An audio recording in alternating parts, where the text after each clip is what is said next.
વણકર યુવા premium league cricket ટુર્નામેન્ટનું આયોજન યુવાનોને એકતાનો સંદેશ. યુવાનોને માર્ગદર્શન અને સમાજને એકત્રિત કરવાનો હેતુ રાખી વણકર સમાજ દ્વારા વણકર યુવા પ્રીમિયમ લીગ ક્રિકેટ ટુર્નામેન્ટનું આયોજન કરવામાં આવ્યું હતું. ભારતમાં ક્રિકેટ પ્રત્યે યુવાનોમાં વધતી લોકપ્રિયતા વચ્ચે આ પ્રકારની ટુર્નામેન્ટ યુવા ખેલાડીઓને પ્રોત્સાહન આપવા માટેનો પ્રયાસ માનવામાં આવી રહ્યો છે. તાજેતરમાં ભારતીય ટીમ વિશ્વ ચેમ્પિયન બન્યા બાદ યુવાનોમાં ક્રિકેટ પ્રત્યે વધુ ઉત્સાહ જોવા મળી રહ્યો છે.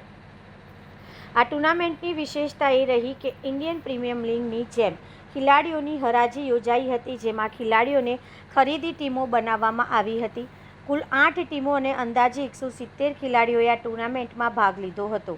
આ આયોજનનો મુખ્ય હેતુ સમાજના યુવાનોને એક મંચ પર લાવી તેમની પ્રતિભા વિકસાવવા અને સમાજનું નામ રોશન કરવા પ્રેરિત કરવાનો હતો. સમગ્ર ટુર્નામેન્ટનું આયોજન સમાજના આગેવાન અરુણભાઈ રાજ દ્વારા કરવામાં આવ્યું હતું. કાર્યક્રમ દરમિયાન મોટી સંખ્યામાં સમાજના આગેવાનો, વડીલો અને યુવાનો ઉપસ્થિત રહ્યા હતા, જેમાં રમતગમત સાથે એકતા અને સમાજ વિકાસનો સંદેશ પ્રસરાવ્યો હતો. સમાજના યુવાનોમાં ઘણો ઉત્સાહ છે. અમારા સમાજના યુવાનો મોબાઈલનો ઉપયોગ ઓછો કરે છે. તેઓ રમતગમતને વધારે પ્રાધાન્ય આપે છે. ખાસ કરીને ક્રિકેટ, અમારા સમાજના ઘણા યુવાનો ક્રિકેટ ખૂબ સારું રમે છે. એમનો ઘણો બધો ઉત્સાહ અને લાગણીને ધ્યાનમાં રાખીને ફરી અમે એક નવતર પ્રયોગ કર્યો છે. જેવી રીતે IPL રમાય છે એવી રીતે અમારી વણકર યુવા પ્રીમિયમ લીગનું આયોજન કરેલું છે. વડોદરા જિલ્લાના 170થી વધારે યુવાનોએ એમાં ભાગ લીધો છે અને 8 જે પરચેસ કરનારા છે ઓનર, એઓએ ટીમ પરચેસ કરી છે. ખેલાડીઓનું ઓક્શન થયું છે, ખૂબ સારી રીતે થયું છે. બધી ટીમો સમતોલ થઈ છે અને ખાસ સમાજમાં એકતાની ભાવના વધે, લાગણી વધે, ભાઈચારો વધે, એ અમારા ઉદ્દેશથી અમે આ એક વણકર યુવા પ્રીમિયમ લીગનું આયોજન કર્યું છે.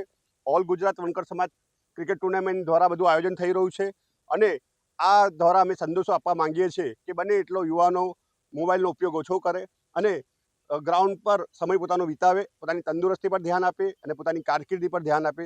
એ મુખ્ય ઉદ્દેશથી અમે સૌએ સાથે મળીને આ એક સુંદર ટુર્નામેન્ટનું આયોજન કર્યું છે. કુલ આના અંદર 8 ઓનર છે, 8 ટીમ છે. 8 ટીમની 3 દિવસ મેચિસ રમાશે અને બુધવારના દિવસે ફાઇનલ મેચ, સેમિફાઇનલ અને ફાઇનલ મેચ રમાશે. મારું નામ અરુણ રાજ છે. હું એક સામાજિક કાર્યકર છું અને યુવાઓની લાગણીઓને માન આપીને અમે સાથે મળીને આ બધા ટુર્નામેન્ટને બધું ઇવેન્ટ્સનું આયોજન કરીએ છીએ.